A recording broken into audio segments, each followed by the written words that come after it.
Hello students, in this particular video we understand reinforcement learning. Reinforcement machine learning algorithm is a reward-based and immediate feedback technique. Here, the machine's goal is to maximize the numerical reward at each and every step. In the process of learning, the machine is not provided any supervision as opposed to the previous ML algorithms we discussed till now.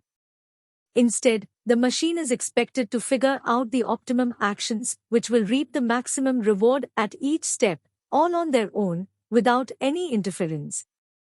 The actions that the machine takes at each step might not only affect the immediate reward but may also affect all the subsequent rewards. The ultimate aim is to reach the max possible reward in the least amount of steps possible. Thus, trial and error search methodology and immediate feedback in the form of a numerical reward are the two main characteristics of reinforcement learning.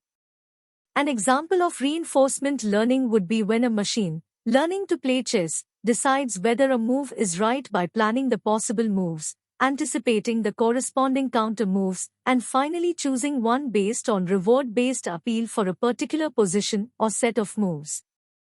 Another example could be when a trash collecting bot's charge is about to reach critical levels and it needs to make a decision to clean one more room before reaching out for the charging station or to immediately rush to the nearest charging station. The decision taken by the bot depends on the ease with which it can reach the charging station, based on its prior knowledge.